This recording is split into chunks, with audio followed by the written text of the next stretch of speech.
Bonjour à tous, j'espère que vous allez bien. Je suis Rachel Aka, assistante responsable de la communication à Elite Community.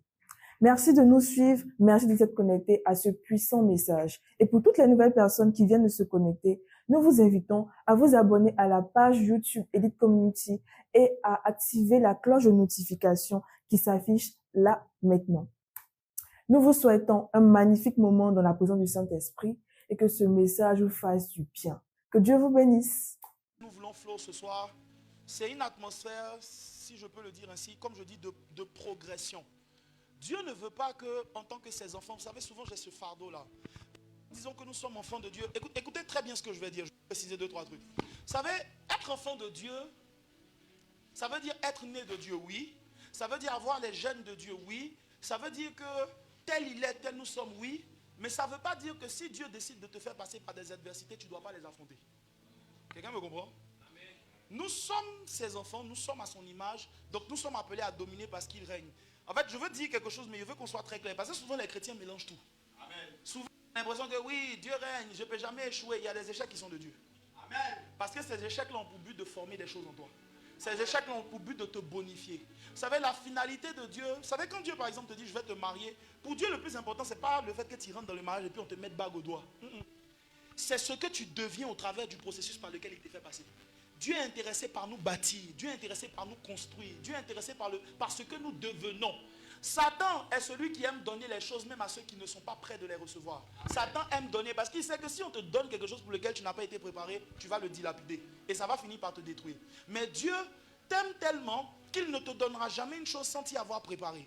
Je viendrai là-dessus dans mon message parce qu'aujourd'hui je parle de maximiser ton temps de préparation. Mais je veux te faire comprendre que quand je te parle de victoire, je te parle d'aller dans le sens de ce que Dieu veut pour toi. Je ne parle pas des... Vous savez, il y a certains d'entre vous ce soir, il y a des adversités dans vos vies, je l'expliquerai dans le message, c'est Dieu qui veut. Oui, je vais t'expliquer ça tout à l'heure. Il y a des blocages là, c'est pas Satan. En fait, j'essaie de t'expliquer que arrête d'aller de prophète en prophète parce qu'aucun prophète ne peut chasser l'esprit qu'on appelle l'esprit de Dieu là. On ne peut pas faire délivrance du Saint-Esprit. Donc si vous voyez que parfois il y a des adversités dans lesquelles vous demeurez, il se peut que certaines adversités soient de la main de Dieu elle-même. Il se peut que certains blocages soient la main de Dieu elle-même pour pouvoir vous bâtir, vous transformer, vous fortifier. Et j'en viendrai dans le message. Mais ce dont je veux parler ce soir, c'est qu'il y a des domaines dans lesquels Dieu dit je t'ai déjà béni. Il y a des domaines dans lesquels Dieu dit vas-y, cours, je suis avec toi. Et par rapport auxquels il y a de la résistance. C'est de ces domaines-là que je parle ce soir. Et je déclare encore une fois, tu vas percer ces adversités au nom de Jésus. C'est de ça dont je parle. Je parle de tout domaine de ta vie où le plan de Dieu pour toi, la vie de Dieu pour toi ne se manifeste pas comme Dieu l'aurait voulu. Vous savez, quand on dit Dieu nous a donné sa vie, ce n'est pas un slogan. Dis à quelqu'un, ce n'est pas un slogan. Vous savez, Dieu m'a fait un peu de grâce d'avoir une petite onction doctorale. Donc j'aime expliquer les choses. Je vais t'expliquer rapidement. En fait, quand je dis je donne ma vie à Jésus, la vie là, c'est quoi donner sa vie à Jésus? En fait, donner sa vie à Jésus, c'est, quand on dit c'est ma vie, parfois quelqu'un peut te parler et puis il te dit par exemple, mais arrête de te comporter comme ça, pourquoi tu te crois français? Et puis tu lui réponds, oh laisse-moi, c'est quoi? C'est ma vie. Donc tu es en train de dire que quand tu dis c'est ma vie, ça veut dire c'est mes choix. C'est ma manière de penser, c'est ma manière de m'habiller, c'est ma manière de concevoir. En fait, la vie, c'est pas juste je respire, je meurs, non. La vie, c'est comment même tu vis cette vie-là. Donc quand on dit donne ta vie à Jésus, on dit ta manière de réfléchir, de concevoir, de planifier, de réfléchir. Et ce que Dieu va faire, c'est que parce qu'on ne peut pas remplir un verre qui est déjà plein. Amen. Donc Dieu dit, donne-moi ta vie. En fait, donner sa vie à Jésus, ça veut dire c'est vider pour pouvoir recevoir la sienne. Amen. Parce que Dieu aussi a une vie. Dis à quelqu'un, Dieu a une vie. La vie de Dieu, c'est quoi? Donne ta vie à Dieu et puis Dieu va te donner sa vie là. C'est pas un slogan genre quelque chose de spirituel. Non. Ça veut dire que la manière dont Dieu réfléchit, il veut te donner ça. Oh, quelqu'un n'a pas bien donné l'amen. Je te parle du cerveau de Dieu. Il veut te donner ça. Amen. Dieu veut te donner son espérance de vie. Dieu veut te donner sa qualité de vie. Amen. La Bible dit que Dieu au ciel là-bas, il règne. On dit il est le maître de l'or et l'argent. Quand Dieu te donne sa vie, la richesse est attirée dans ta vie. Amen. Quand Dieu te donne sa vie, les maladies s'éloignent de toi. Amen. En fait, recevoir, vous savez, un des fardeaux que j'ai à Elite, c'est d'expliquer les choses de la Bible pour qu'on les comprenne dans notre vie de tous les jours. Recevoir la vie de Dieu, c'est changer de style de vie, de qualité de vie. C'est là où la vie humaine est soumise à des limitations. Quand moustique te pique, pas lui rendre des dents. Moustique ne peut pas piquer Dieu. Quand Dieu te dit donne-moi ta vie, il est en train de dire je veux te donner la dimension où maladie ne rentre pas dans ton corps. Que cela t'arrive dans le nom de Jésus. Donc quand on dit donner sa vie à Jésus, tu dois comprendre qu'on est en train de parler parler d'un transfert, d'un échange de vie. Sa manière de vivre, sa manière de réfléchir, sa manière de penser, sa sagesse, sa conception. Mes amis, si ce n'est pas Jésus qui nous a donné sa vie là, comment est-ce que au samedi comme ça, on peut faire conférence au lieu d'être en train d'aller s'amuser, d'être en train d'aller chauffer, d'être en train d'aller... C'est sa vie qui nous demande ça. Dans sa vie, celui qui se met au service des autres, c'est celui-là qui est appelé le plus grand. Celui qui prend du temps pour donner de lui-même aux autres, c'est celui-là qu'on appelle le plus grand. Donc quand tu reçois sa vie, tu comprends que les gens qui se mettent au carrefour là, c'est pas d'eux-mêmes. Il y a quelque chose qui est rentré en eux, qui font qu'ils prêchent. Il y a quelque chose qui les a possédés, qui font qu'ils prêchent. Et ce qui les a eu là, c'est ce qu'on appelle la vie de Dieu. Reçois la vie de Dieu ce soir. Donc quand on dit donne ta vie à Jésus, ça veut dire abandonne-toi ta vie. Et vous savez, dans la vie, il y a aussi ce qu'on appelle le sang. Dans ton sang là, tu as reçu beaucoup de choses. Alors j'aimerais aussi dire que souvent quand on parle des trucs, on a l'impression que de nos familles, on ne reçoit que des problèmes. C'est pas vrai. Il y a aussi ce qu'on appelle des bénédictions générationnelles. Donne-moi l'amen. Pendant que tu donnes l'amen, je veux que toutes les bénédictions générationnelles rattachées à ta famille tombent sur toi. Mais en fait, c'est vrai qu'il y a des bénédictions, mais il y a aussi beaucoup de problèmes. Vous voyez, on est sur la terre. Donc il y a beaucoup de malédictions. Laissez-moi vous donner un petit exemple comme ça. Est-ce que tu sais que... Je veux ouvrir nos yeux rapidement sur un truc et puis je vais rentrer dans mon message. Est-ce que tu sais que... Tu peux être une soeur, tu nais. Et puis ton problème de trouver garçon là, excusez, je parle terre à terre, pour trouver mari là, ça vient du fait qu'un de tes aïeux, il y a combien de temps là-bas là, était un chercheur de femmes désordonnées. Non, je vous dis la vérité. Et toi tu es là, tu as l'impression que c'est une affaire de... Non, mini-jupe, c'est pas mini-jupe maman. Il y a un problème spirituel que tu as hérité. La Bible dit la vaine manière de penser que vous avez hérité de vos pères. Donc il y a des problèmes même tu n'es même pas encore né, ça te suit déjà. Quelqu'un me suit? C'est dans ton sang. Et on dit ça va jusqu'à 4 générations. Donc ça prend du temps avant de partir. Mais la Bible me dit que la bénédiction de Dieu, elle est court jusqu'à 1000 générations. Donc quand Dieu est en train de te dire donne-moi, il est en train de dire faut stopper les effets des 4 générations antérieures là. Laisse ma bénédiction entrer et puis se déployer jusqu'à 1000 générations. Regardez les gars, Jésus là c'est pas religion. C'est une style de vie. C'est une idéologie. Jésus c'est un principe. Jésus c'est une manière de vivre. C'est une philosophie. Jésus n'est pas simplement une personne. Jésus c'est une dimension de vie. Il dit répentez-vous car le royaume est venu. Nous on a vu repentance, l'enfant demander pardon à Dieu. D'ailleurs la repentance c'est pas le fait de demander pardon. Demander pardon et puis se repentir, c'est pas la même chose. La repentance, c'est un changement drastique de mentalité. Donc Jésus est en train de dire, changez vos manières de vivre. Parce qu'elles ne peuvent pas vous donner d'hériter ce qui vient de Dieu. Elles ne peuvent pas vous donner d'entrer dans ce que Dieu veut pour toi. Amen.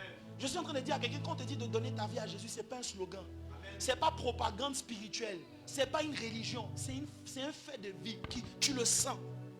Quand tu donnes ta vie à Jésus, écoutez-moi, moi je suis économiste et je crois de tout mon cœur que plus les gens donnent leur vie à Jésus, plus la société peut aller de l'avant. Oui, parce qu'en fait, quand Jésus entre dans ta vie, je n'ai pas prévu de dire ça, mais c'est pas, quelqu'un doit entendre ça. Quand Jésus entre dans ta vie, c'est un système. Jésus en lui-même, c'est un gouvernement. Quand il rentre, il change, il travaille. Alors j'aimerais dire quelque chose. Ce n'est pas parce que certaines des personnes que vous voyez n'arrivent pas à manifester ce que Dieu a dit, que ça veut dire que ce que Dieu dit n'est pas vrai. Aujourd'hui, on a l'impression que oui, mais vous dites ça, mais vous-même les chrétiens, on vous voit. Non, le problème vient de nous, pas de lui. Sa vie à lui est parfaite. Son plan à lui est parfait. Il veut réaliser. C'est juste que c'est nous, on n'arrive pas souvent à le laisser se déployer. Mais je déclare que nous sommes cette génération. Il laissera la vie de Dieu s'étendre dans le nom de Jésus. Je suis en train de déclarer que, regarde, il y a cette phrase qui est dans mon esprit depuis quelque temps. Je déclare ça et puis je bénis comme ça. J'ai dit, les gens vont te voir et puis ils vont voir. Quand on dit Dieu bénit quelqu'un là, c'est toi. C'est que les gens se sont longtemps demandé, quand Dieu bénit là, ça ressemble à quoi? Quand ils sauront. Vous savez par exemple, dans la bénédiction que nous on a reçue de Dieu, la joie par exemple que la terre nous donne est une joie circonstanciée. Ça veut dire qu'elle dépend véritablement de est-ce que ça va, est-ce que ça va pas. Si tu as pris une bonne nouvelle, tu es triste, si tu n'as pas pris. Mais la vie de Dieu là, comment Jésus peut dire aux gens, soyez toujours joyeux, et puis il dit ça sous forme de commandement. Parce que dans la vie que Dieu nous a donnée, il y a cette capacité. Amen. Je dois te parler tout à l'heure de restauration intérieure. Je suis en train de mettre les bases. Dans la vie de Dieu, il y a la capacité de toujours surmonter la tristesse par la joie. Une joie qui ne dépend pas de est-ce que tu as entendu une bonne nouvelle ou pas. Non, mais quand il décide, elle est là. Elle prend le dessus. Elle domine sur ta chair qui veut te maintenir dans la tristesse. J'ai vu Jésus au cours de cette année me délivrer de ça. Plusieurs sont là, vous vivez ça.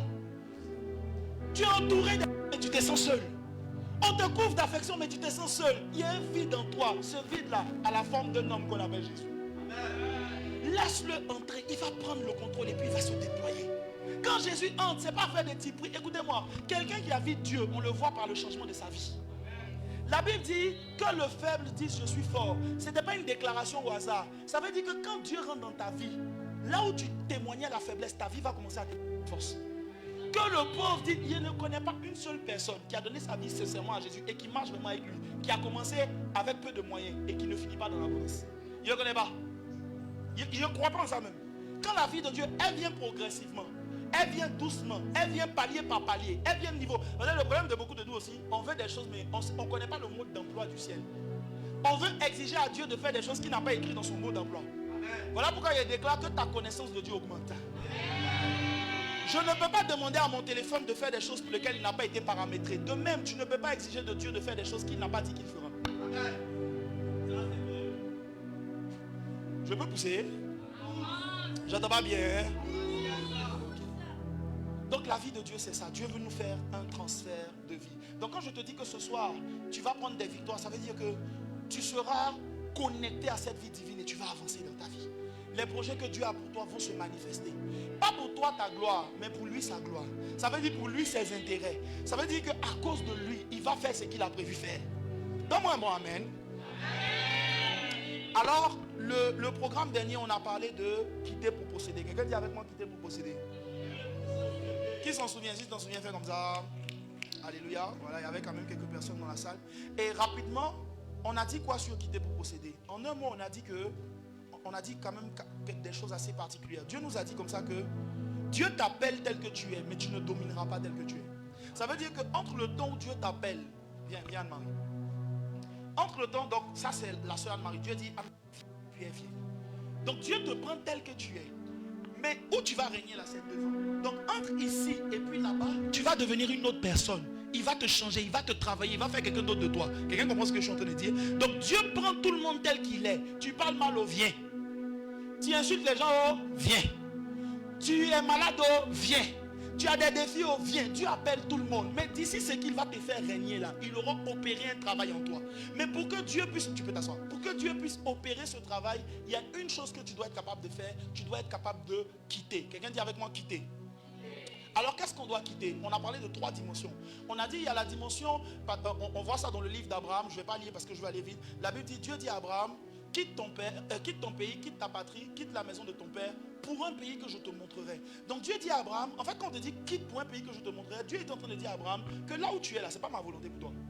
Là où tu te trouves là, ce n'est pas ce que j'ai prévu faire. J'ai prévu faire de grandes choses, mais ça ne se trouve pas là. Ça ne se trouve pas dans ce pays, ça ne se trouve pas dans cette patrie, ça ne se trouve pas dans la maison de ton père. Je vais te prendre de l'endroit où tu es et puis je vais t'emmener quelque part d'autre. Et on a vu comme ça que Dieu, ce qui a permis à Abraham de bouger, c'est la révélation de ce que Dieu veut lui donner. Parce que Dieu dit à Abraham, je ferai de toi une grande nation et toutes les nations de la terre seront bénies en toi. Donc Abraham comprend automatiquement que l'appel qui est sur sa vie n'est pas un appel de se lever chaque matin, manger gaba, vivre pour lui-même, courir à gauche à droite, gérer les business par-ci par-là, grouiller sur la terre. Abraham comprend qu'il y a quelque chose qui a été écrit. Il y a quelque chose de plus grand, il y a quelque chose qui a été préparé. Tu sais, souvent ta manière de vivre la vie sur la terre dépend de ce que tu sais qui a été écrit sur toi. Quand tu es conscient que tu n'es pas venu au hasard et que tu es venu avec un agenda, tu es venu sur un plan bien précis. Je veux dire à quelqu'un, tu n'es même pas venu parce que tes parents sont allés ensemble. Tu es venu parce que Dieu l'a décidé ce jour-là. Oh, quelqu'un n'est pas en train de comprendre ce que je suis en train de dire. Les gars, je suis en train de te dire, quand vous lisez dans les Écritures, Bishop, quand tu prends tous les passages où Dieu parle d'enfants, il rattache toujours ça à des défis. Ça veut dire que chaque fois que Dieu donne des enfants à une famille, c'est parce que Dieu a vu un défi qui devait être résolu.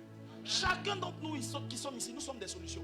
Certains pour nos familles, certains pour nos villes, certains pour nos pays, mais tu n'as aucune idée de combien de fois il y a des choses en toi. Le seul truc, c'est que tu dois rester dans sa présence pour qu'il t'explique. Mais tu n'es pas venu sur la terre pour manger gaba, pour courir de bureau en bureau, comme quelqu'un qui se cherche. Moi, j'ai horreur d'un chrétien qui me dit je grouille. J'ai horreur de ça. Tu grouilles pour aller où? Pourquoi tu grouilles? Le grand Dieu a des plans pour toi et puis toi tu grouilles. C'est que tu n'as rien compris. Vous savez ce pourquoi? C'est grouiller, ça veut dire je me bats pour accomplir, pour trouver et marcher dans ce que Dieu m'a dit et rester dans ce que Dieu m'a dit. Je suis d'accord avec toi. Mais si grouiller, c'est se battre pour savoir, hé Seigneur, je grouille pour trouver mari, je grouille pour trouver travail. C'est que tu n'as rien compris à la vie chrétienne. Nous vivons dans un monde dont le script a déjà été écrit. Chacun d'entre nous qui sommes là, Dieu sait déjà. Il connaît déjà, il a déjà tracé tout ce qu'on te demande. Regardez Jésus sur la terre. Jésus dit, je ne fais rien que ce que je vois faire au Père. Ça veut dire que le combat permanent de Jésus sur la terre, c'était de voir ce que le Père avait déjà fait. Notre lutte sur la terre, ce n'est pas de nous réaliser, c'est de voir qu'est-ce qui a déjà été fait. Dis à ton voisin, tu le vois ce soir. Dis-lui, tu le vois ce soir. Donc on a parlé de quitter. Et on a dit que par exemple quand on parle du pays, quitter le pays ça veut dire quoi? On a dit que le pays ça parle d'un environnement physique et des personnes qui y sont. Donc quand Dieu dit tu dois quitter ton pays, il est en train de dire qu'il y a des environnements qui ne peuvent pas te donner de devenir qui tu dois être. Il y a des endroits, tu ne peux pas être qui tu dois être dans cet endroit-là. Il y a des personnes, quand vous lisez la vie d'Abraham, vous allez vous rendre compte qu'il n'y a que lorsque son neveu Lot a quitté la vie d'Abraham que Abraham a pu reconnaître sa terre promise. Ne me demandez pas pourquoi. Et j'ai compris avec le Seigneur que souvent les gens donc de qui tu dois te séparer, de la vie de qui Dieu veut te déconnecter, ne sont même pas toujours des personnes mauvaises. Lot n'avait rien fait de mal à Abraham. C'est leur berger qui avait eu des différends. Donc ça veut dire qu'ils auraient pu trouver une manière de... Et vous savez, quand vous lisez bien l'écriture, vous allez vous rendre compte que Abraham était déjà arrivé à Canaan, mais ses yeux ne pouvaient pas voir Canaan. Pourquoi? Parce que Lot était là. Écoute-moi, il y a des promesses que Dieu veut faire avec toi, que certaines personnes, tant qu'elles sont là, Dieu ne va pas les faire. Donc quand on te dit de quitter certains environnements, quitter certaines personnes, c'est Dieu qui sait. Et j'ai expliqué comme ça que par exemple, vous savez, je parle ici parce que je parle à des leaders. Un leader est bâti sous 3 pôles: le volet spirituel, le volet émotionnel et le volet physique, séculier. Donc quand je te parle par exemple de quitter pour posséder, ça veut dire qu'il y a des amis là, tant que tu marches avec eux, tu ne peux pas connaître Dieu. C'est pas une affaire de non, c'est eux qui sont bizarres. Moi, je connais un frère. Pendant longtemps, il a tenu ce discours-là. Non, moi, il va dans les bars, mais moi, il commande de l'eau. C'est pas affaire de ça. Dieu ne peut même pas descendre dans ta vie quand dans ton environnement proche, il y a des gens qui attirent de mauvaises ondes vers toi. Je vous expliquerai ça tout à l'heure. J'en parlerai. On va dire des choses fortes ce soir. Mais tu dois comprendre. Arrête. En fait, je suis en train de dire à quelqu'un, arrête de prier pour dire Seigneur, je veux te connaître. Il faut te séparer des gens qu'il t'a montré près de 4 fois en songe. Je parle à quelqu'un. Tu as eu plusieurs songes où tu vois que ta camarade là et toi ça se gâte. Tu dis non, arrière de moi Satan. Satan peut parler avec persistance comme ça. Dieu vient, il te parle, Dieu vient, il te montre. Toi-même tu sais que la fille là, elle t'emmène toujours dans les faux. Chaque fois que c'est comme une attraction bizarre. Quand ton téléphone sonne, c'est un plan bizarre. Dieu dit tant qu'elle est dans ton environnement, je ne peux pas déployer certaines choses. Et vous savez, le problème de certains d'entre nous, c'est que je veux dire tellement de choses. C'est que tu viens dans des programmes comme ça, l'Esprit de Dieu te remplit, l'Esprit de Dieu te parle, et puis tu t'en vas distribuer ça. Il y a des gens qui sont sortis d'ici, qui allaient distribuer toute cette gloire-là. Donc tout ce qu'on a fait là, c'est pour aller distribuer ça. C'est pour aller donner ça gratuitement. Dans un hôtel. C'est pour aller donner ça gratuitement. Avec une copine qui est toujours en train de dire des gros mots. La présence de Dieu n'aime pas les injures. Donc si tu aimes marcher avec les gens qui aiment les injures, Dieu va se retirer de toi. Tu es toujours avec les camarades qui disent mots. Tu connais. Tu es toujours avec les copines qui parlent des choses. Toi, ton cercle d'amis, c'est toujours des gens qui disent des choses compliquées. L'Esprit de Dieu n'aime pas ça. Et je te donne un signe. Tu vois qu'il y a des fois, tu te retrouves avec elle, tu commences à voir comme si tu n'as pas lu là. C'est le Saint-Esprit qui est en train de dire quittons ici. En dirait la parole est précise. Moi, je me souviens quand je me suis converti à l'université, il y a un temps où Dieu voulait que je quitte. Mes amis, vous ne pouvez pas vivre de vie chrétienne sans quitter. Ça n'existe pas. Il y a des fois, je parle avec des garçons. Parfois même, on parle des ballons bishop. Dieu dit, je ne veux pas que tu parles avec eux. Il dit, mais c'est des hommes comme moi. C'est mes camarades, on parle des ballons. Il dit, j'ai dit quitte. Quand il me forçait un peu, parce qu'en fait, j'étais le seul chrétien de ma classe. Donc, c'était compliqué. C'est vrai qu'il aime Dieu, mais il veut vivre aussi avec les hommes quand même. Il veut avoir des amis, il veut pouvoir parler avec eux, machin et tout. Et Dieu me forçait à me séparer. Écoutez-moi, je ne connais pas un chrétien qui n'a pas connu ce genre de schéma-là. Il y a toujours un moment où Dieu gâte. Où il te met à part, il te dit quitte. Souvent même les personnes ne sont pas démoniaques. Elles sont pas Dieu dit, j'ai dit. Il y a un temps où tu dois te séparer. Dès que Lot est parti, il avait dit que les yeux d'Abraham se sont ouverts. De quels yeux on parle? De ses yeux spirituels. Parfois tu peux... Oh, ça on veut laver ça. Parfois tu peux être dans ton pays, mais tu te bats toi seul pour aller en France. Parce que tu penses que c'est la France qui a tout vu des potes. C'est la Côte d'Ivoire. Ta terre de bénédiction là, c'est la... Vous ne trouvez pas étrange que pendant que nous on se bat pour partir, d'autres se battent pour venir? Qu'est-ce qu'eux ils ont vu que toi tu n'as pas vu? Mais il se peut que sur toi tes yeux il y a un voile. Tu traînes toujours avec... Oh Seigneur, je suis en train de dénoncer mon message. Toi tu es appelé à ouvrir des voies, mais tous tes camarades te disent, oh mon cher, la société c'est déjà comme ça, c'est déjà gâté. Mais comment ton esprit d'ouvrir de voie là va se manifester?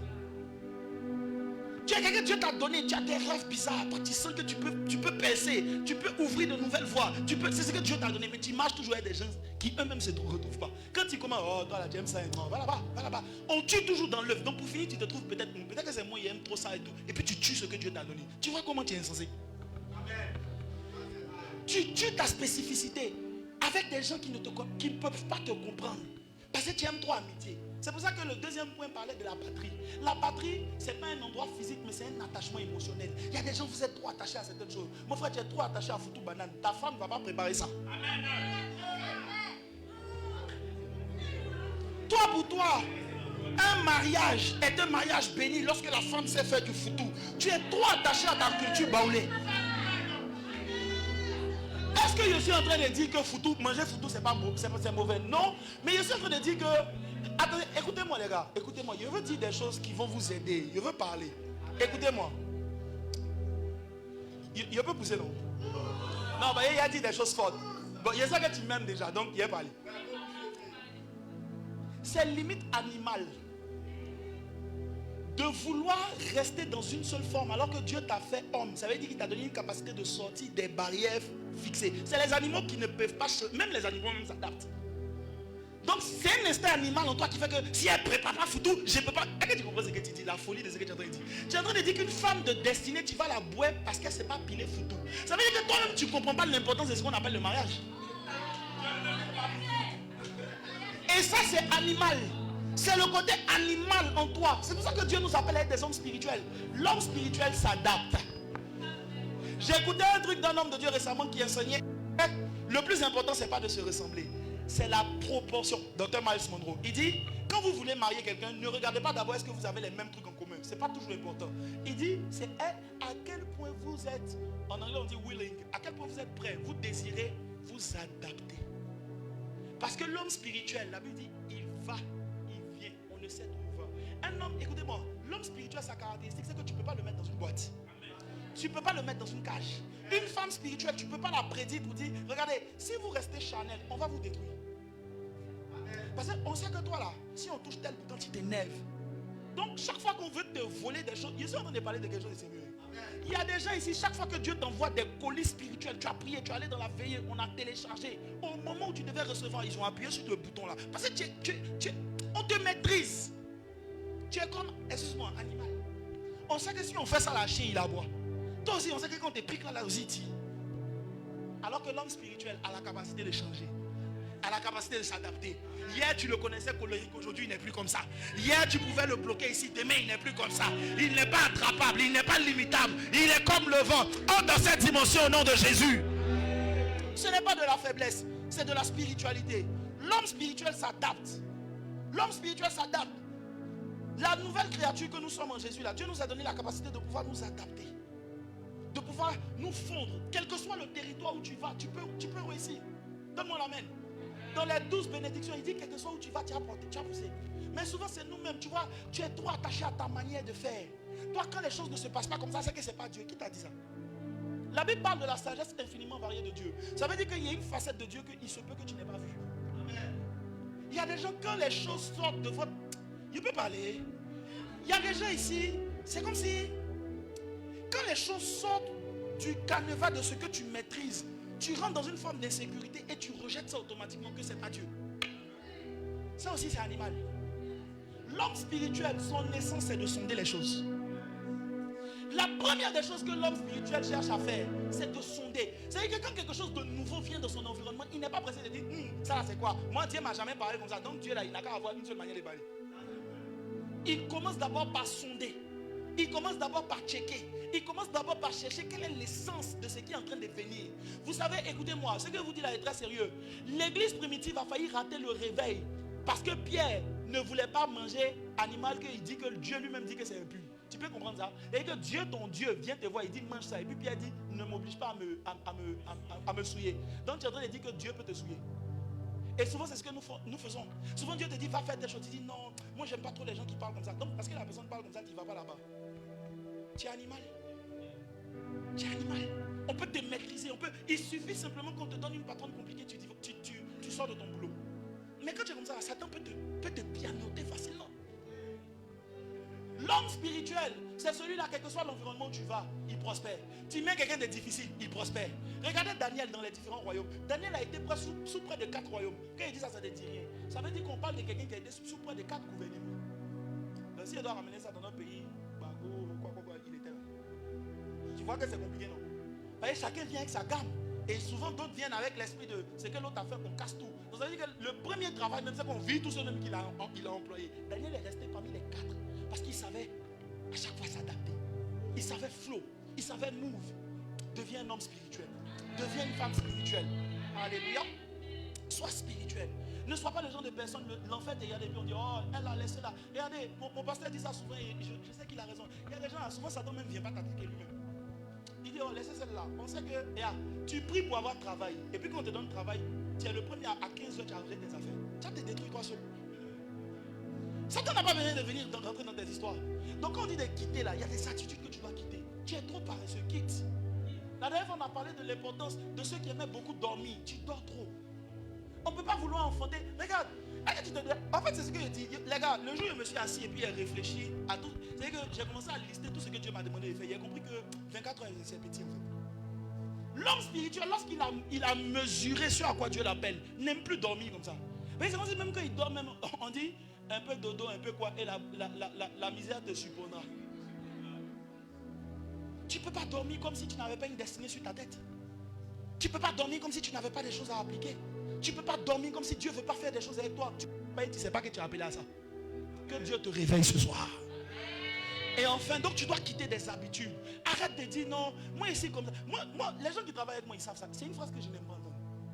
Moi ici comme ça. Moi, c'est que si tu me dis que toi tu ne sais pas parler là, il va t'emmener dans les circonstances où tu dois parler. Parce que tu ne peux pas me... Je n'aime pas les gens qui me disent, même si tu es garçon. Ah, moi ici garçon. Moi, tout ce qui est beau là, je n'aime pas. Tu m'énerves en même temps. Qui a dit que le sexe masculin doit aimer les vilaines choses?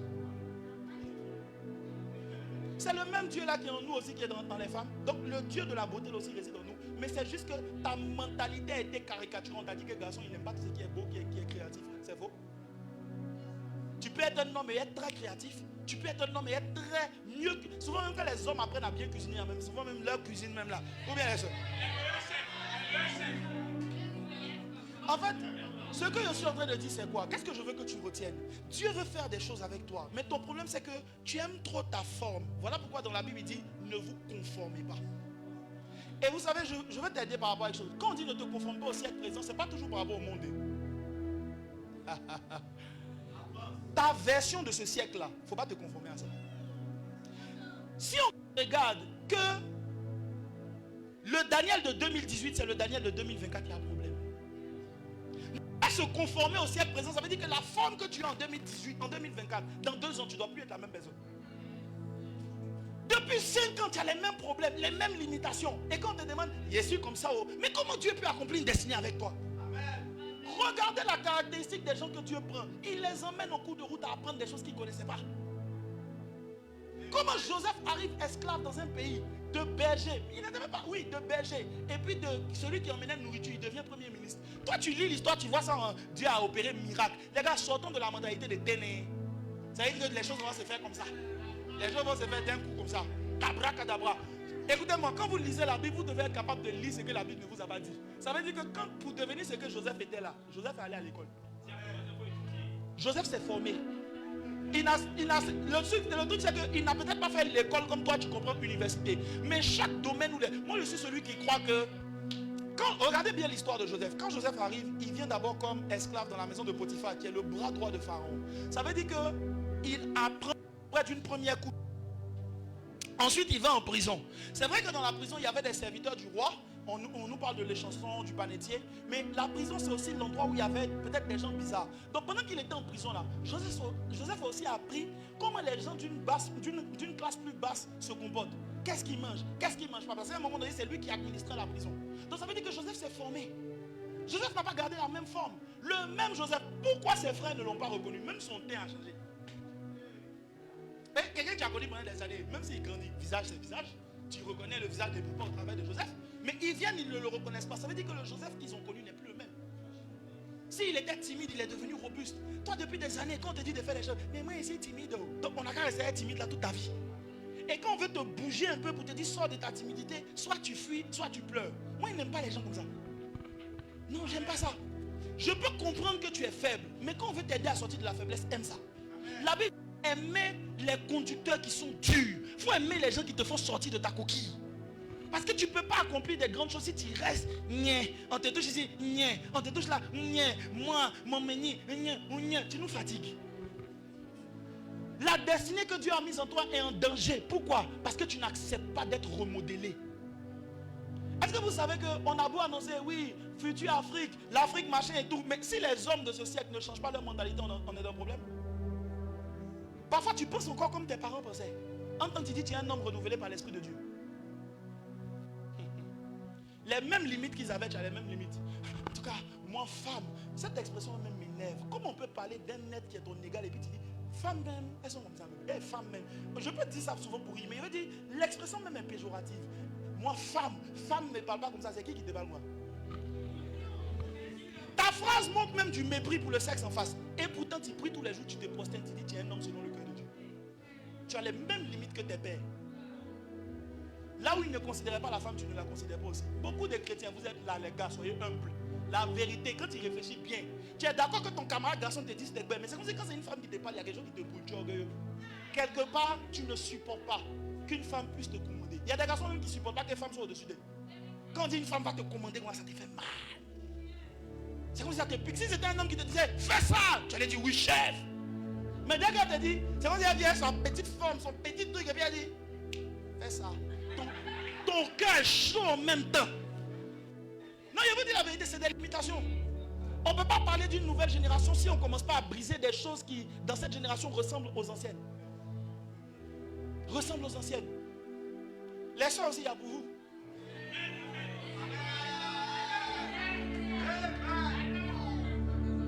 Alléluia. Vous savez que le même esprit de dépendance de nos moments d'avant, là, vous avez changé en 2.0. C'est que moi, 50-50, je ne peux pas accepter. C'est que toi, ton travail sur la terre, c'est d'être joli. Reste là. Tu es capable, tu es une femme, tu dis que Dieu t'appelle à impacter. Tu es capable d'investir près de 100 000 dans mèche, mais tu n'as jamais mis 100 000 dans formation. Parce qu'en réalité, pour toi, en fait, ça montre que pour toi, le plus important, c'est ta beauté. Parce qu'en fait, tu te dis que si tu es jolie, tu as trouvé bon mari.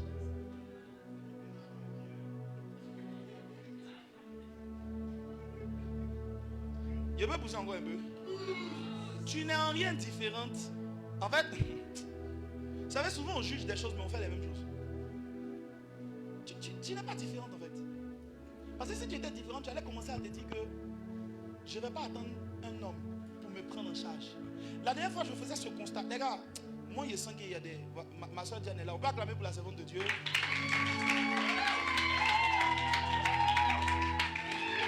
En fait, il y a la servante Diane et puis il y a la servante Joyce. On peut acclamer pour la servante de Dieu aussi. Alléluia. En fait, un jour certainement on va tenir une conférence seulement pour les femmes. J'ai un message pour les femmes. La dernière fois, Bishop, on s'en va à un mariage. On va à un mariage. Et puis à ce mariage-là, en fait, vous savez que la dame a envoyé ses camarades, le monsieur a envoyé ses camarades, et puis nous on était les amis du monsieur, donc on est venus. Bref.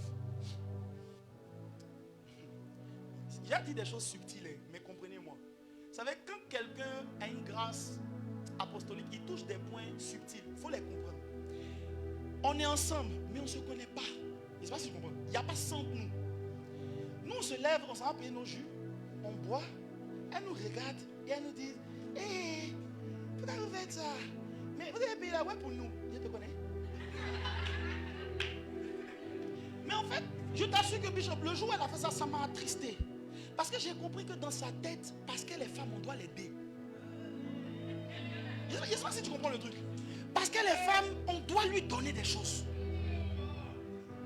Parce qu'elle est femme, on doit lui faire des grâces. Mais voilà pourquoi quand la vie ne leur ouvre pas certaines portes, certaines sont promptes à se compromettre. Parce que tu nais déjà avec une mentalité selon laquelle, parce que tu es femme, en fait, beaucoup se plaignent dans les hommes, machin, féministes, mais les vrais sexistes là, c'est vous-même. Parce que comment tu peux croire que parce que tu es une femme, on doit naturellement te faire des faveurs. Puis là, on prend la faveur. Mais vous n'êtes pas galant, hein. Je ne suis pas ton gars. Je ne suis pas ton gars. Je suis pas ton gars.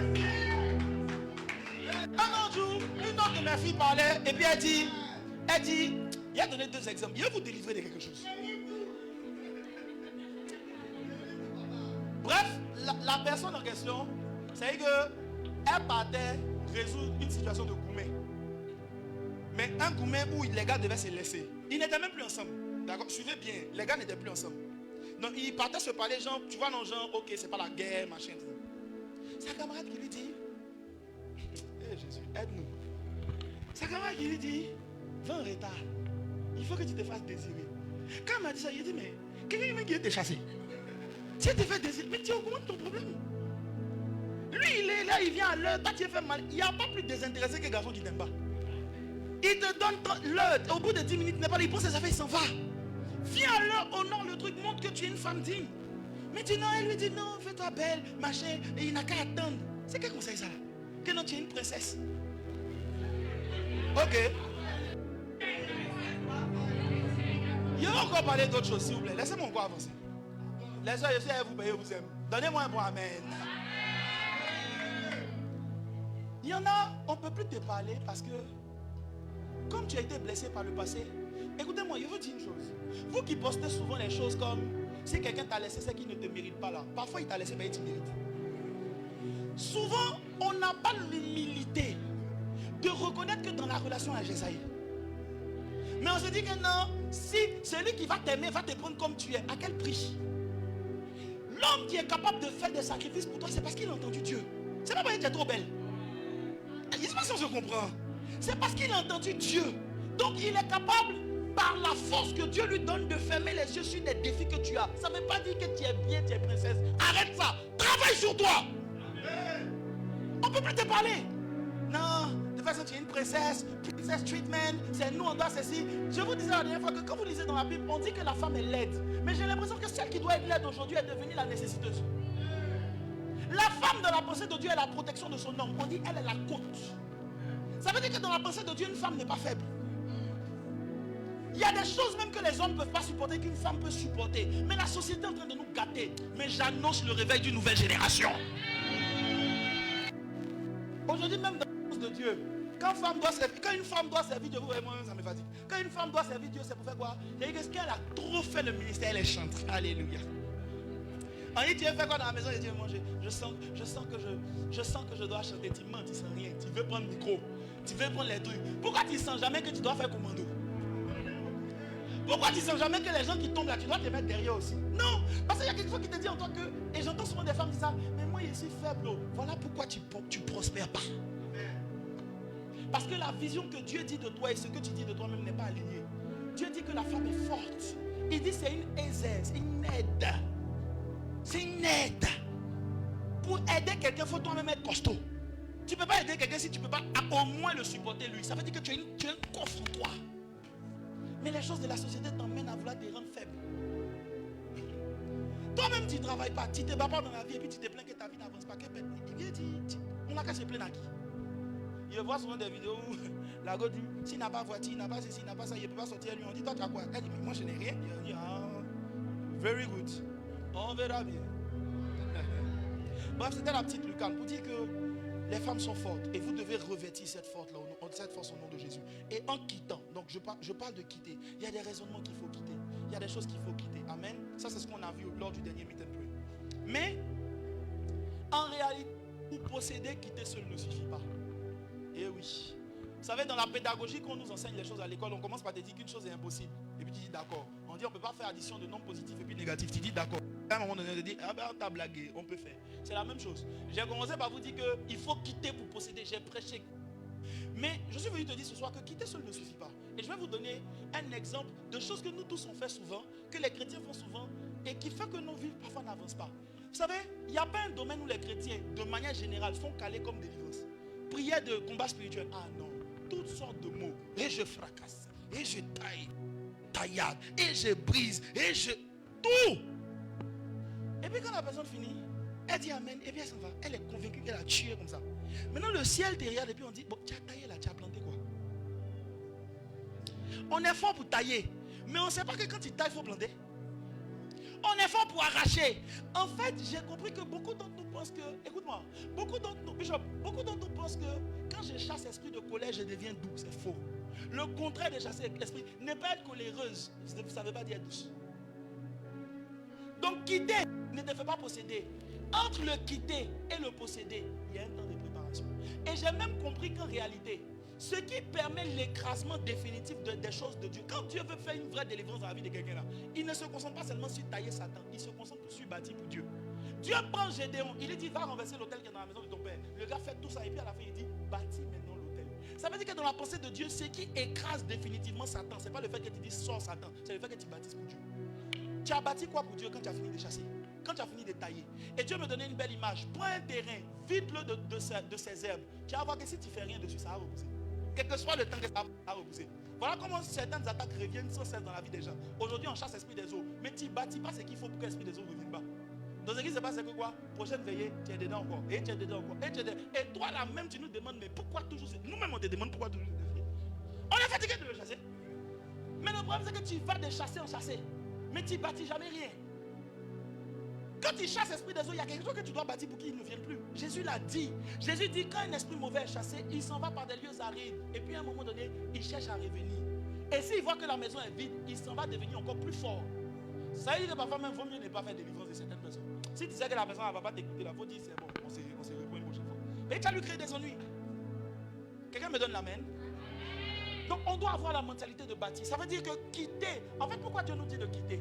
Parce que tu ne peux pas bâtir si tu n'as pas déjà pris conscience qu'il y a des choses qui ne peuvent pas t'accompagner. En fait, celui qui va bâtir quelque chose de sérieux, quelque chose qui va bouger dans le temps, quelqu'un qui a déjà pris conscience que là où il est, là, ça ne lui convient pas. L'ennemi du meilleur, là, c'est le bien. Ce n'est pas le moins bien. Quand tu es déjà trop confortable dans ce que tu es là, tu es paresseux, mais tu vois, tu vis certaines grâces. Donc tu te dis que tout va bien. Tu te réjouis d'avoir les 100 000 par mois, alors que dans l'héritage divin, où tu es là, tu devais toujours au moins 300 000. Et tu es content que tu as 400 000. Et le ciel derrière, on dit, mais tu es en dessous de ce qu'on a promis pour toi. Tu es heureux sur la terre, tu es béni. Et puis, mets ça à n'importe quelle échelle. Tu peux avoir 300 000. Et puis tu dis, j'ai plus d'argent que celui-là. Mais par rapport à qui tu es, toi, tu n'as rien. Donc il y a des mentalités, Dieu doit d'abord te faire quitter. Quitter, ça t'emmène à bouger, à prendre conscience. Quitter, ça veut dire prendre conscience que tu ne peux pas rester dans ça là. Et puis posséder les choses que j'ai prévues pour toi. Mais je disais, entre le quitter et le posséder, il y a le temps de préparation. Quelqu'un dit avec moi le temps de préparation. Quand vous lisez les Écritures dans le livre de Deutéronome, vous allez vous rendre compte d'une chose. En réalité, le chemin entre l'Égypte et Canaan, c'était une ligne droite. Mais Dieu leur a fait faire des détours. Pourquoi? Tu peux quitter l'Égypte, mais est-ce que l'Égypte t'a quitté? Le peuple d'Israël était sorti d'Égypte, mais l'Égypte était toujours en eux. Tu peux quitter, c'est vrai, tu as quitté l'ami là qui t'emmène toujours dans Maquis, dans Bar. Et puis tu es arrivé dans un autre environnement. Mais si on ne t'a pas préparé aux nouvelles choses, Bar et puis Maquis, tu as fait pendant longtemps, là, ça y est en toi. Et ça va te ramener inexorablement. Lisez, tout le temps qu'ils sont sortis. Et pourtant, c'est des gens qui ont vu Dieu ouvrir la main en deux, faire des choses. Écoute-moi, ange apparaît ici. Si tu ne comprends pas ce qui a été dit là, ça ne va pas changer ta vie. Avant, je pensais que quand les gens voyaient des manifestations extraordinaires, ça allait changer. Ce n'est pas vrai. Je peux vous dire quelque chose. Même si Jésus se manifeste dans sa forme physique, et puis nous tous on le voit dans ce programme, ça ne va pas changer ton caractère. Tu as crié quand casser les vides, le lendemain, tu as parlé mal. Je sais de quoi il te parle. Nous, on a trop vu ça.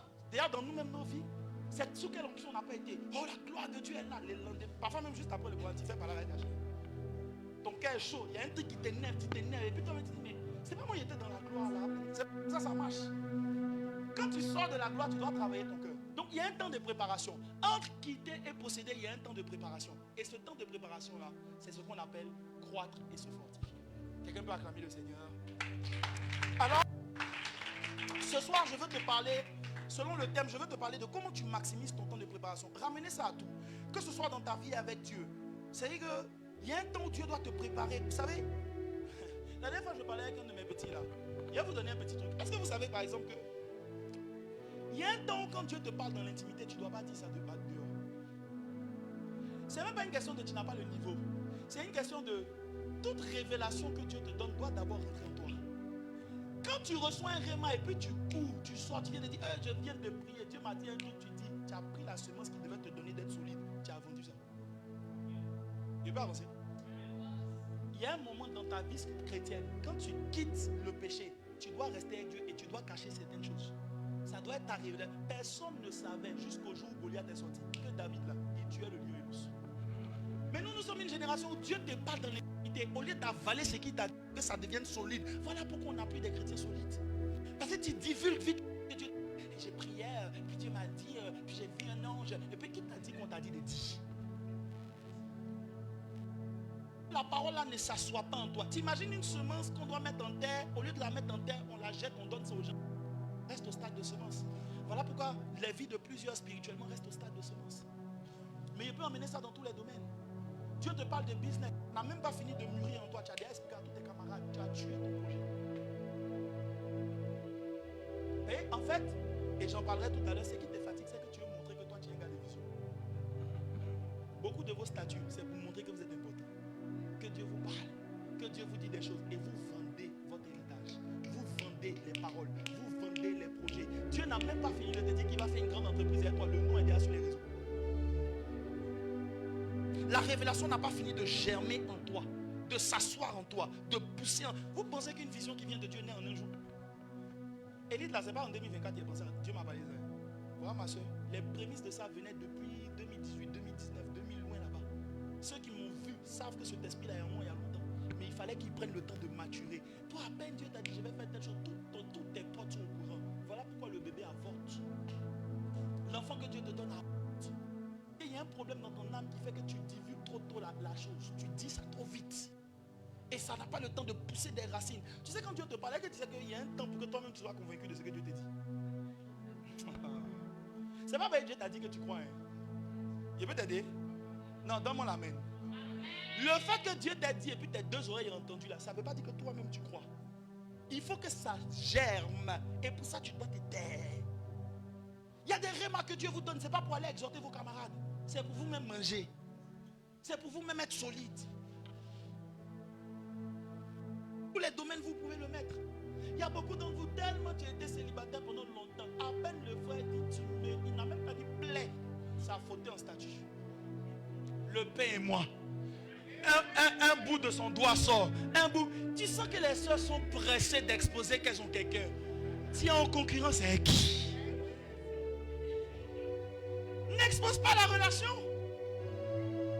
Tu es pressé de montrer que toi aussi tu as quelqu'un maintenant. C'est pourquoi tu vas mettre en danger tout ce qui naît, qui est au stade embryonnaire, est attaquable. Et quand je te dis attaquable, écoute-moi, est-ce que tu sais que ça va même jusqu'au stade où la pensée de cœur de quelqu'un peut tuer un projet en toi? Vous jouez. Le fait de venir voir ta camarade, vous étiez dans célibat pendant longtemps, et puis tu lui dis, on m'a parlé. Son cœur qui dit, ah, ah là ma fille. Yeah. Quand tu as dit la nouvelle que c'est rentré, vous devez être spirituel. Souvent même ton meilleur ami, si tu sais que quelque chose peut le gêner là, ne lui dis pas. Tu es ma meilleure amie, tu ne m'as pas dit. Et quand on est spirituel, il y a des discours qu'on ne fait plus. On geste en mode de, j'ai pas senti de te dire. J'ai senti que j'allais te dire ça après. C'est fini. L'homme spirituel doit sentir. Toi, tu as fait les discours. Comment? Depuis le début, je ne suis pas au courant. Et puis prochainement, toi aussi, tu prends. Que non, tu dis, il m'a écrit. En fait, c'est pas qu'elle veut ton mal, c'est pas ça. Mais elle voit que maintenant, vous ne serez plus deux dans le problème à vous fortifier. Toi, tu auras maintenant ton pain avec tout ce qui va avec. Ça veut dire que tu n'auras plus trop son temps, tu ne pourras plus trop causer avec elle. Donc, quand tu lui parles là, elle veut rire, mais ses dents ne sortent pas. Donc, ça fait un sourire.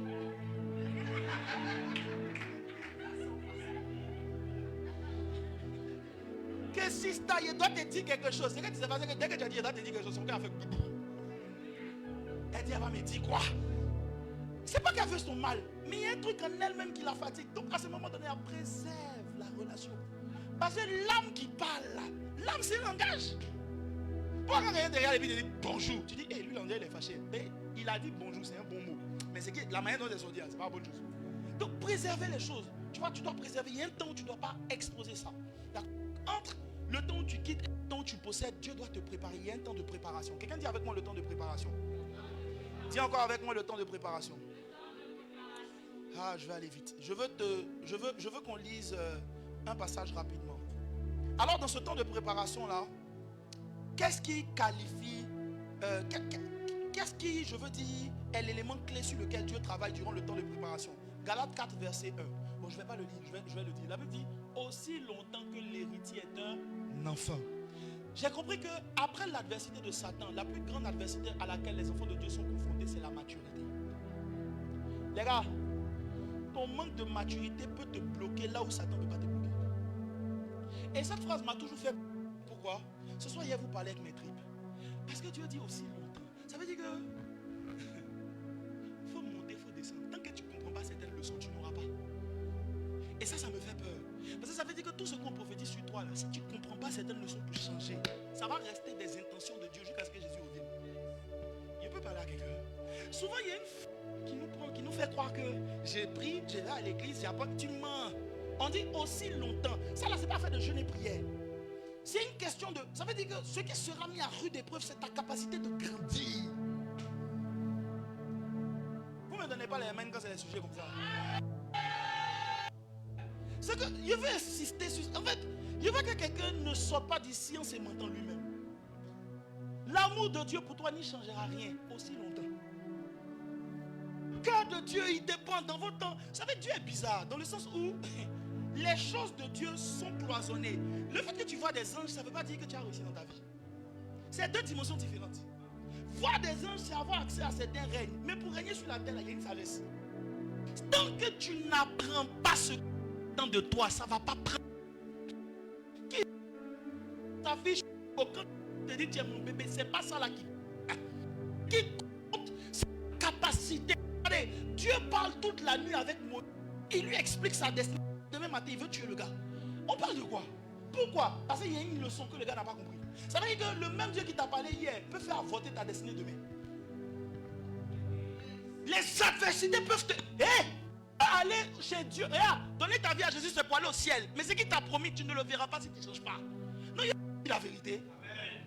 Parce qu'aujourd'hui, les chrétiens se mentent. Tant que j'ai Dieu, je progresse, j'avance, machin, et ça te fait croire que tu as le droit de ne pas travailler ce caractère. Tu as le droit de ne pas être violent. Aujourd'hui, les chrétiens sont plus violents contre les sorciers plutôt que contre eux-mêmes. C'est une folie. Ton plus grand ennemi, c'est ta chair. Il faut dire c'est clos. C'est les choses qu'on a mises dans ta tête. C'est ça qui te crée des... Au lieu de contre ça, pas contre ça. Satan est un petit dans l'histoire. D'ailleurs, même Satan s'appuie sur ce que tu n'as pas compris. Et il s'appuie sur les brèches de ta vie pour travailler. Paresseux, tu dis Dieu n'a qu'à faire miracle. Quel miracle? Le principe du... Vous savez, c'est une folie qui nous fait croire que... Spirituel, c'est Dieu qui les a régis. Il dit, si tu travailles... Toi, tu dis non, tu as prié. Et puis tu fais fermement parce que tu es à l'église. Parce que tu es fidèle dans ton département. Parce que tu donnes tes dîmes. Mais ce n'est pas ça. Ce qui marche ici, là, on dit qu'il faut travailler. Et puis, il va te donner l'abondance. Il dit, je vais bénir le fruit de tes mains, le travail de tes mains. Je vais enlever une folie en nous ce soir qui fait qu'on n'avance pas. Parce qu'on croit dans des voies dans lesquelles tu ne crois pas même. Nous choquer encore. Amen. Est-ce que vous savez par exemple que... Ah Seigneur, aide-nous ce soir. En fait, j'ai des choses à dire, mais je veux d'abord m'assurer que tu comprennes ça là. Ça ne va pas prendre. Je te dis la vérité. Et quand tu comprends ça, tu comprends que le combat contre toi-même est intense. Paul, le grand Paul qui a écrit la moitié du Nouveau Testament dit, je mène une lutte. Je mène le combat afin que moi-même, après avoir prêché, il dit, je traite durement ma chair. Combien de chrétiens font ça aujourd'hui? Quand ça te fait mal, tu parles comme tu veux. On te demande, elle m'a fait mal. Pourquoi elle aussi, elle m'a dit ça? Et on va rester dans ça. Jusqu'à quand? Jusqu'à quand? Et tu te plains que, en fait, je trouve que c'est une grande folie. Depuis qu'il a compris ça, je trouve que c'est une grande folie. En fait, le sujet de prière n'est même plus Seigneur, marie-moi, c'est change ton cœur. Ta prière ne doit pas être Seigneur, marie-moi. Ta prière doit être rends-moi soumise. Parce que tu as un problème de soumission, ma soeur. Le vrai problème, c'est ça. Et tu vois, quand on parle de ça, les gens aiment prendre les gens à qui Dieu a fait grâce. Ou de l'autre côté, les gens qui ont forcé des choses comme modèle. Mais elle n'est pas soumise et puis Dieu lui a donné. Vous êtes la même chose. Il y en a là, votre sujet de prière ne doit plus être Seigneur, donne-moi l'argent. Être enfant, c'est quoi? Un enfant, c'est pas se contrôler. Tu manges l'argent n'importe comment.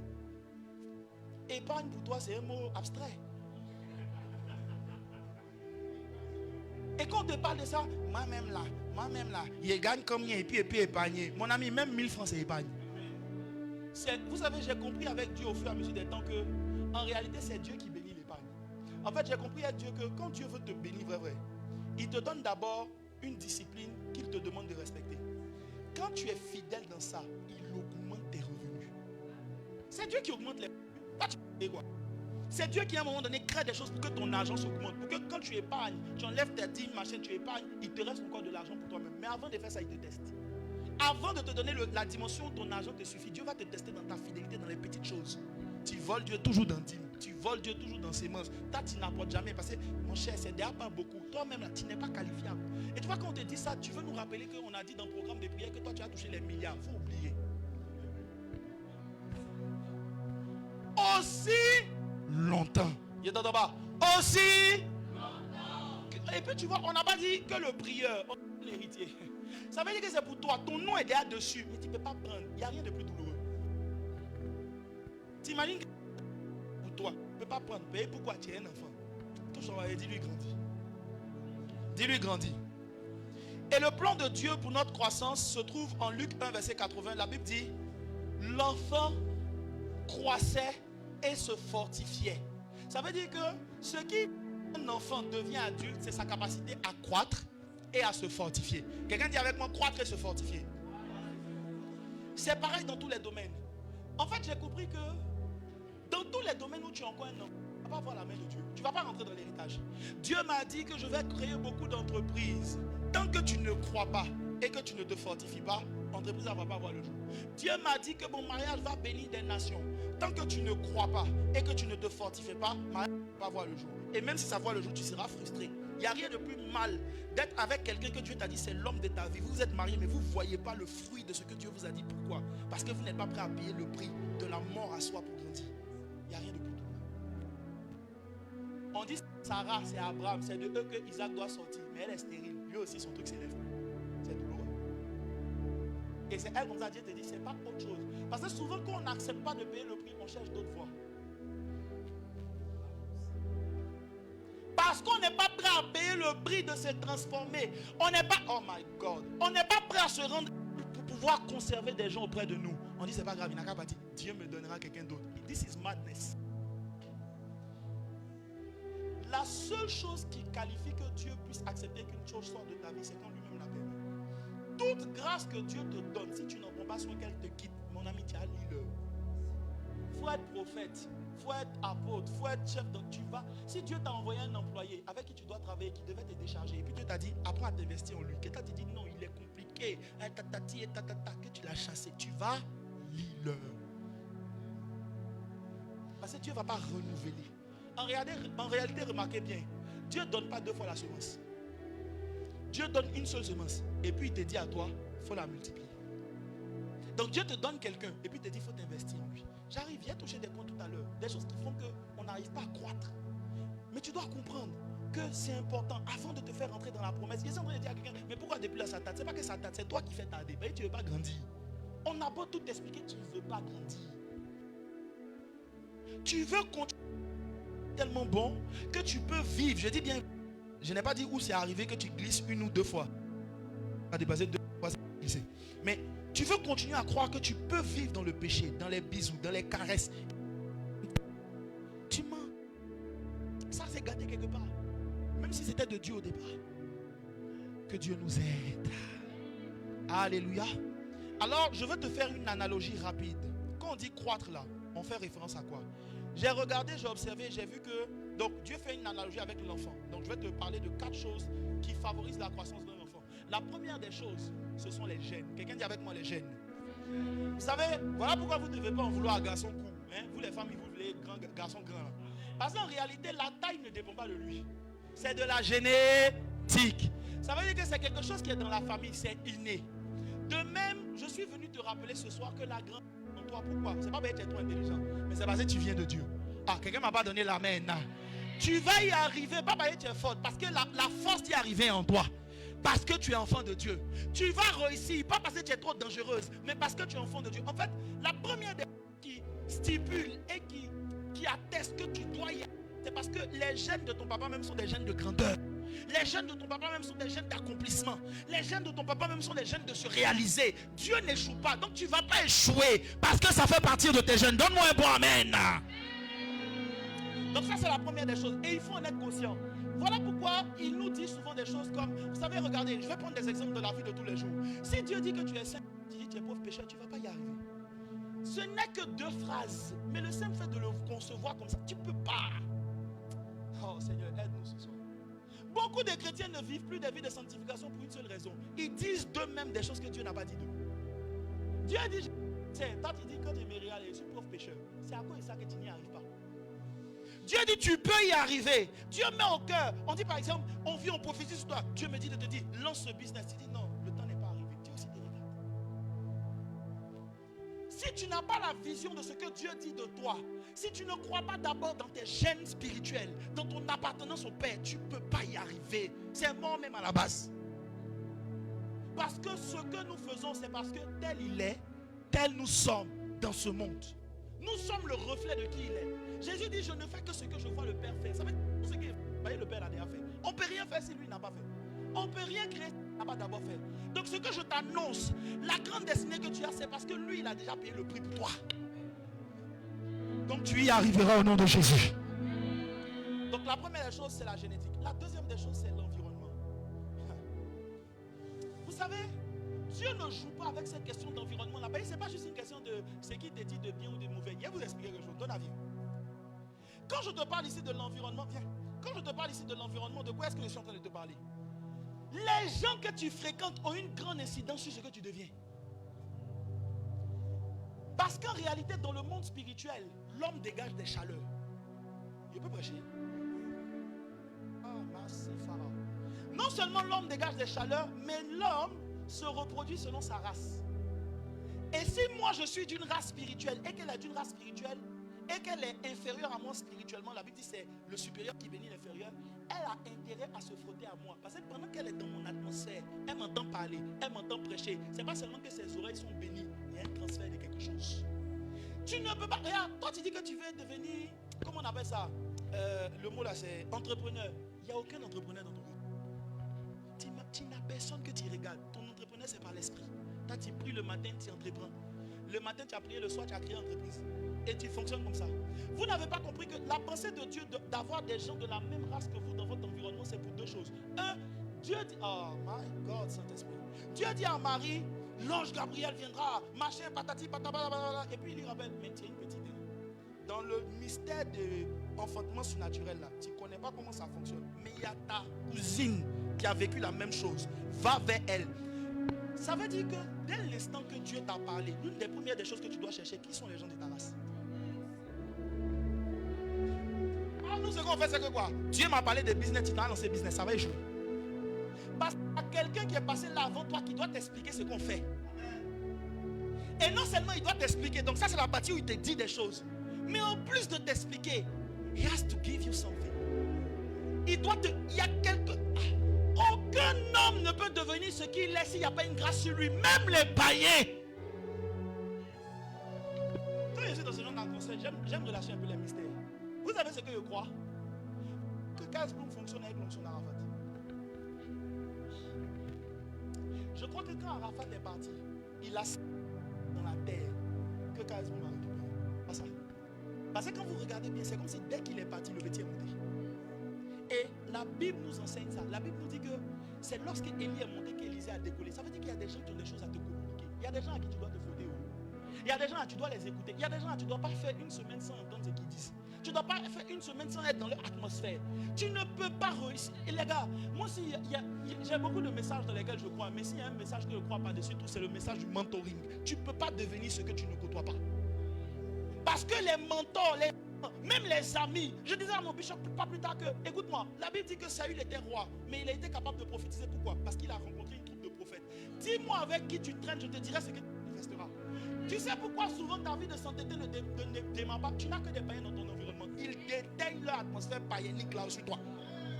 C'est pas seulement une question de, il y a lui, il y a moi. Non, 2 personnes qui marchent là, il y a des choses qui se transfèrent. Il y a un transfert de grâce. Il y a un transfert de faveur. Tu ne peux pas dire que tu veux devenir banquier, tu ne connais aucun banquier. Tu ne te renseignes jamais sur la banque, tu n'écoutes jamais aucun banquier. C'est quel genre de banquier tu veux devenir?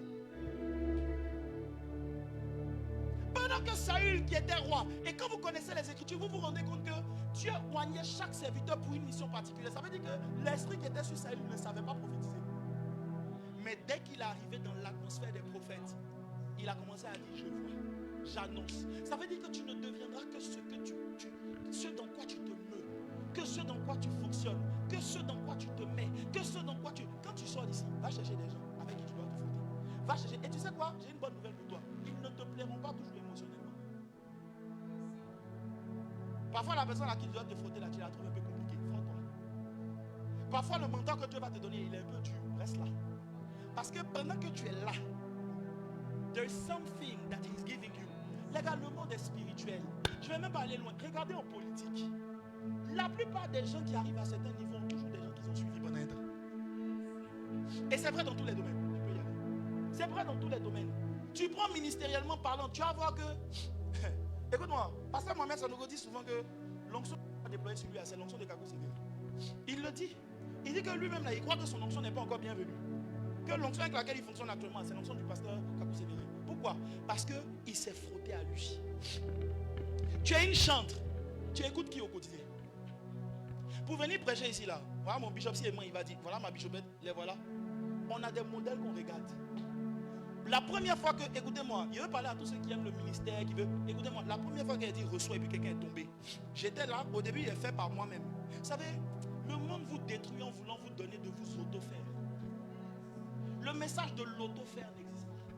Il y a toujours quelqu'un qui te fait. Même quand il ne t'a pas fait un mot, tu as été à côté de lui. Et même dans Mémoire, qui est un travail intellectuel, on te dit, il faut faire une revue de littérature. Ça veut dire qu'il faut aller voir ce que les autres ont dit. Il faut écrire ce qu'ils ont dit. Et puis maintenant, quand tu as fini de dire ce qu'ils ont dit là, dis-nous pour toi. Ça veut dire que le monde scientifique ne reconnaît pas ta sagesse tant que tu n'as pas cité des pères.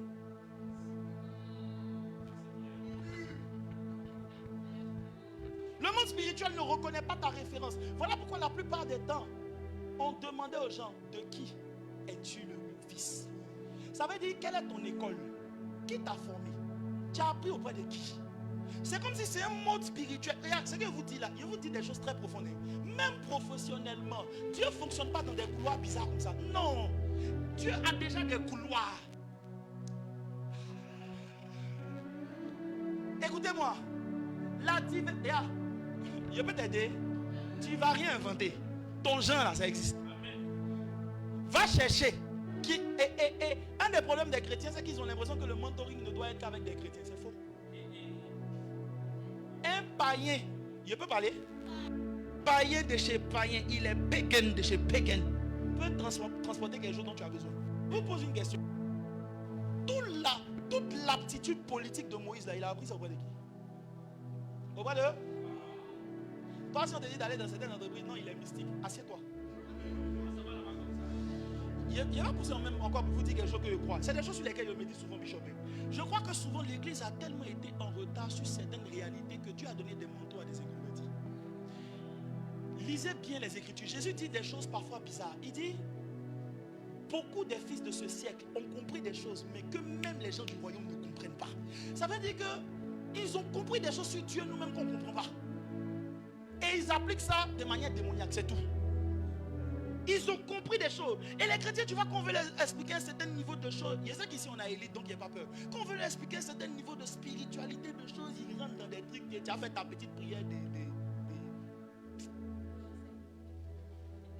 Tu ne peux pas réussir si tu n'as pas de modèle.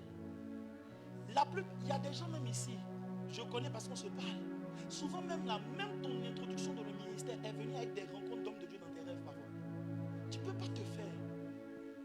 Tu ne peux pas te faire. Tu ne peux pas te faire. Tu fais des rêves où tel est venu prier pour toi. Dieu tient à ça. Parce que Dieu est un reproducteur de race. Il dit, j'ai donné la semence à chacun pour qu'il se reproduise. Chacun selon son espèce. Donc ton plus grand travail, c'est de dire, Seigneur, révèle-moi mon espèce et révèle-moi qui est comme moi. C'est tout. Et s'il y a plusieurs personnes, il faut suivre et il faut prendre dans chaque personne. Il ne faut pas rester là comme ça bêtement. Il y a une chaleur qui se dégage dans l'environnement. Donc pour grandir, tu as besoin du bon environnement. L'environnement pour grandir avec Dieu s'appelle aussi la communion fraternelle. Tu ne peux pas avoir plus d'amis païens que des chrétiens et puis vouloir grandir. Ce n'est pas possible. Il y a quelque chose qu'on s'échange, qu'on est ensemble. Regarde, pendant qu'on est dans cette atmosphère, tu es en train de télécharger des choses. Je dis toujours aux gens que Jésus dit, les paroles que je vous ai dites sont esprit et vie. Ça veut dire qu'il y a ce que Dieu dit, que tu m'entends dire là. Et puis il y a ce que Dieu fait, que tu ne vois pas, mais qu'il est en train de faire. Chaque fois que nous sommes dans de tels rassemblements, il y a deux travaux. Il y a le travail physique et puis il y a ce que Dieu fait de manière spirituelle. plus tu prends le temps d'être dans des environnements comme ceci, la gloire qui est là, tu n'as pas idée d'être rempli. Mais le problème, c'est que quand tu as parti, est-ce que tu vas entretenir ça en restant avec des gens qui peuvent te permettre de conserver le feu? Ou bien tu es allé dissiper ça un peu là-bas. Quand tu sors d'ici, tu organises 2-3 petites prières et puis après tu t'éteins comme feu qu'on a éteint. Tu étais un feu de paille. Dieu veut que tu deviennes un brasier. Quelqu'un me donne un bon amen. Le troisième élément pour la croissance, c'est quoi? Donc l'environnement. Rapidement sur l'environnement, vous allez voir qu'un enfant grandit comment? Moi j'ai fait des recherches, j'étais convaincu d'une chose et puis mes recherches l'ont confirmé. Je crois que même si un enfant a en lui la capacité de marcher, c'est qu'il l'aide à marcher, c'est pas qu'il voit des adultes marcher.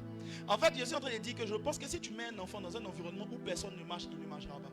Ça veut dire que tu peux avoir une capacité, mais elle se déploiera à la vue de ceux qui font déjà ce que Dieu t'a dit que tu devais faire. Donc au départ là, tu ne dois pas d'abord chercher à faire. Tu dois chercher à voir des gens qui sont l'accomplissement de ce que Dieu t'a dit. Tu dois chercher à les écouter. Tu dois chercher à take something from them.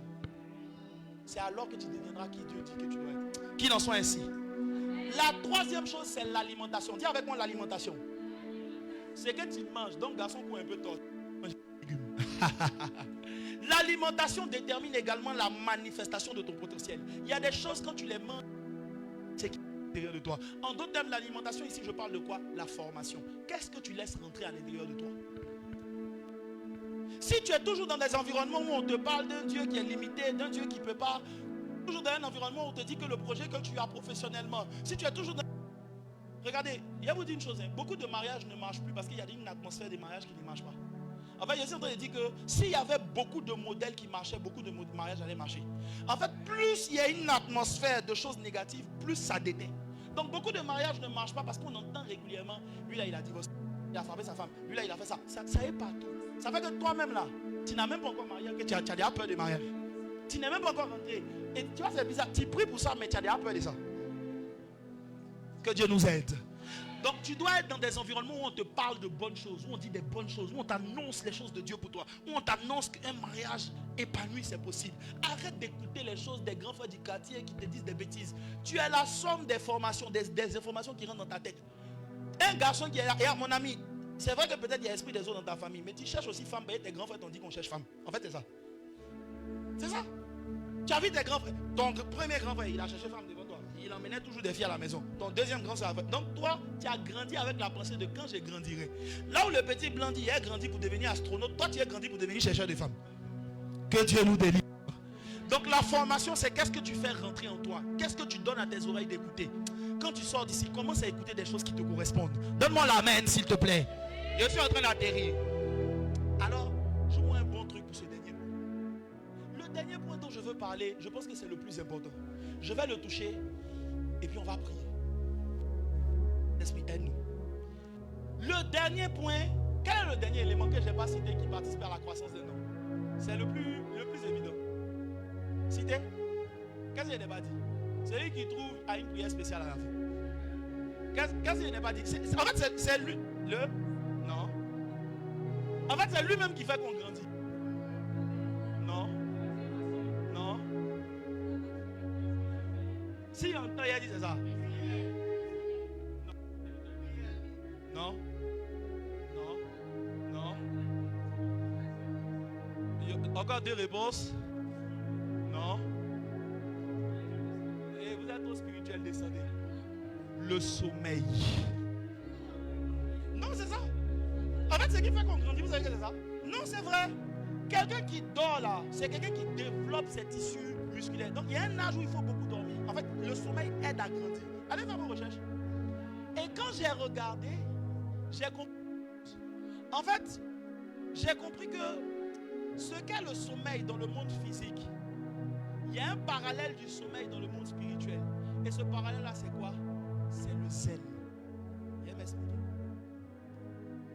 Le sommeil, c'est l'état où tu es en plein dédain. Tu n'es plus conscient de tout ce qui est autour de toi. Tu es à fond dédain. Tu dors. En d'autres termes, ce qui fait que tous les trois autres éléments que j'ai cités se développent et font grandir quelqu'un, c'est le zèle. La Bible dit, le zèle de ta maison me dévore. Ça veut dire quoi, mes amis? Je suis venu te dire que prier ne suffit pas pour grandir avec Dieu. Il faut être zélé dans la prière. tu pries un jour. Tu vois, regarde. Laisse-moi entendre ton langage et savoir que tu n'iras pas loin. Ah, prière a duré. Tu ne vas pas aller quelque part. Non, il te dit la vérité. Regarde. Moi là, je ne sais pas le prédicateur qui était blagué. C'est mieux que tu as sorti de la salle. Tu ne peux pas aller quelque part. Il y a des chrétiens ici, vous n'avez pas appris à aimer demeurer dans les choses de Dieu avec zèle. L'équivalent du sommeil physique dans le monde spirituel, c'est le zèle. Voilà pourquoi quand un chrétien se convertit avec zèle, mon ami, quand je me suis converti, même jouer ballon ne me disait plus rien. Tout ce que je cherchais à faire, c'est être là, dans sa présence. Toi aujourd'hui, tu es le genre de chrétien, tu fais un peu de Dieu, et puis tu veux nous faire croire que c'est les chrétiens high-tech, nouvelle génération. Non, nous on est des chrétiens, écoutez-moi, l'équilibre selon Dieu n'est pas 50-50.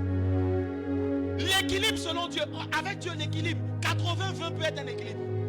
Donne-moi la main que je pousse. 60-40 peut être un équilibre. L'équilibre c'est quand on arrive à avoir deux forces complémentaires. Toi même 100-0. Écoute-moi, quand tu es dans l'âge de l'enfant spirituel, tu dois être un extrémiste. Il y a des gens, vous n'arrivez pas à vous retrouver même jusqu'à présent. Parce que vous n'avez pas appris à être zélé pour les choses de Dieu. Je n'ai pas dit vous ne faites pas les choses de Dieu. C'est là que beaucoup se trompent. Écoute-moi ma soeur, il y a des niveaux dans l'adoration que tu ne toucheras pas. Tant que tu ne passes pas des nuits à chanter, à chercher, à plonger, à toucher, ça ne va pas venir. Les portes du monde spirituel ne s'ouvrent pas aux gens qui sont trop. J'ai dit que toi, ton affaire de Jésus là, tu es un peu cohérent dedans. C'est quand la dernière fois que tu t'es enfermé toute la journée pour lire la Bible? Le sommeil dans le monde spirituel, c'est le zèle. Je vais dire un autre mot, c'est la passion. On doit être passionné.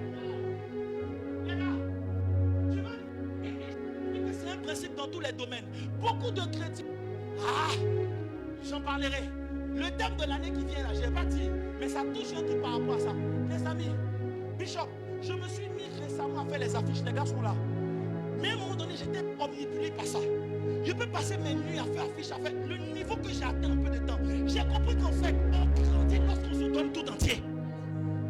Un peu là, tu peux pas. C'est comme s'il y a des portes qui ne s'ouvrent pas à toi. Je n'ai pas dit tu ne sais pas Dieu. En fait, il veut même que ceux qui savent même me comprennent. Tu ne sais pas encore bien. Tu n'es pas encore bien dedans.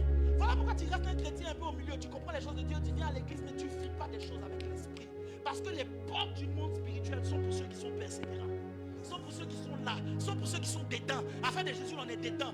Voici les hommes de Dieu. Si moi ils vont m'arrêter, quand tu as l'appel de Dieu là, tu fais. Je dis toujours à mes gars, on ne fait pas ministère, je dis partiel. Ça n'existe pas. On ne peut pas faire ministère partiel. Tout le temps, ils sont en train de réfléchir à comment je peux améliorer telle chose. Comment je peux faire. Comment je peux. Paul dit à Timothée, jusqu'à ce que je revienne, applique-toi à l'exhortation. Tu sais, tes messages sont vides. C'est pas parce que tu n'écoutes pas des messages d'autres hommes de Dieu. Tu ne t'appliques pas. Tu n'es pas dedans. Tu n'es pas dedans. Tu ne répètes pas. Tu n'es pas dedans. Ça ne t'omnibule pas. L'affaire de Jésus là, ça t'a pas encore rendu fou. Tu es encore un peu trop conscient. Tu es encore un peu trop conscient. Tu as peur qu'on dise de toi, non, elle est devenue comme les gens. Ils sont là, ils passent leur temps à l'église. Il y a un temps où tu dois faire ça. Il y a un temps où tu dois faire toutes les veillées de prière. Il y a un temps où tu dois être dans tous les programmes. Il y a un temps où tu dois durer. Il y a un temps où tu dois. Il y a un temps. Les chrétiens sont faibles aujourd'hui parce qu'ils ne passent pas suffisamment de temps. Ils ne sont pas zélés. Ils ne sont pas dedans. Quand ça commence à devenir un peu trop, ils veulent nous rappeler que non, eux, ils sont un peu conscients. Écoute-moi, je veux dire un truc fort. Ton problème, on t'a pas encore initié aux choses de l'esprit. L'initiation là, c'est l'image du baptême. On doit te plonger dedans.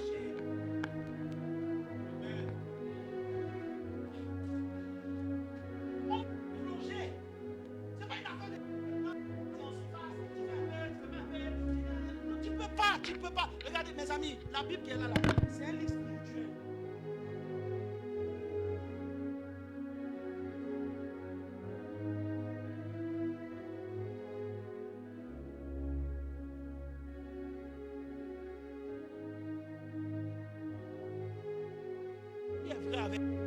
Est vrai aussi pour les choses de notre destinée. Tu veux combien d'autres nous? Tu dis que tu es infographe. C'est quand